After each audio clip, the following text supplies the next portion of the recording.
फरवरी को मां सरस्वती की पूजा है। रांची में सरस्वती पूजा को लेकर मूर्तिकारों ने मूर्ति तैयार कर ली है एवं खरीदारी के लिए ग्राहक भी आना शुरू हो गए हैं, लेकिन कोरोना के कारण इस बार मूर्तियों की बिक्री में कमी आई है।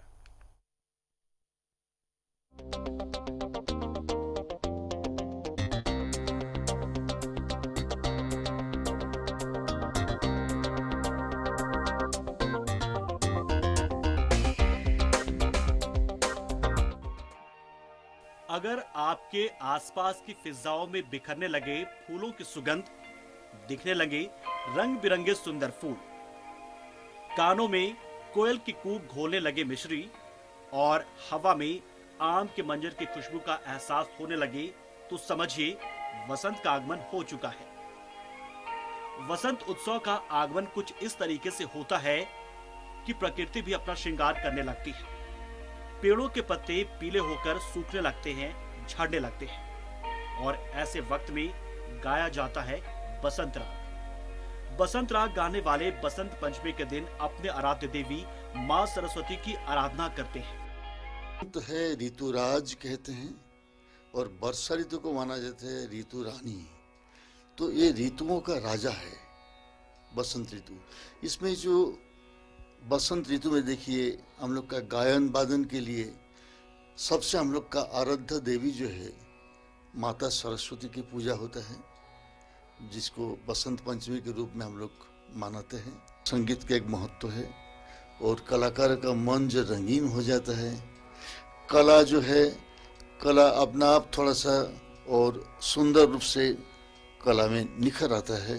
यह है बसंत ऋतु का एक प्रभाव जो है। सब ऋतु के अपने अपने रंग और अपना अपना राग है, फिर भी बसंत ऋतु की ठाठ ही कुछ निराली है, इसलिए से ऋतुराज के नाम से भी जाना जाता है। ये प्रेम के ऋतु है। मधुर श्रृंगार की बेला बसंत में ही आती है। मुक्त समीकरण में मादकता घूमने लगती है। कलाकार इस मौसम में प्रेरणा लेकर नई रचनाएं करते हैं। गीतकार गीत लिखते हैं, चित्रकार कैनवास पर नई कल्पनाएं उकेरते हैं। तो रूप बदलते रहता है बसंत ऋतु में, पतझड़ में। तो ये बहुत बड़ा एक मतलब नेचर को जानने के लिए बहुत बड़ा एक शिक्षा मिलता है, जो कैसे प्रकृति अपने आप का जो रूप को बदलते रहता है।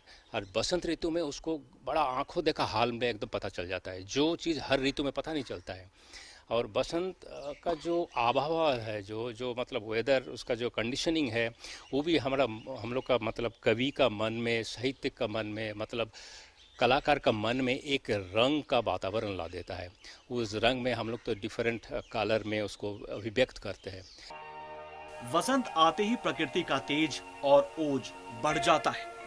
फूलों से लदी डालियां हो या फिर फूली हुई सरसों के लहराते खेत और वहां पराग के कणों को चुमती तितलियां, इन सब को देखकर मन में उत्साह जगने लगता है। उमंग से भरा हुआ मन कलाकार के लिए प्रेरणा बनने लगता है और इसीलिए वसंत ऋतु के दौरान हर कोई मधुर गीत गुनगुनाने लगता है।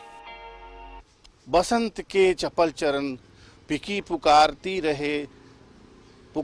रहे धरा गगन, धरा से लेकर गगन तक। वसंत उत्सव का खुमार छाया है।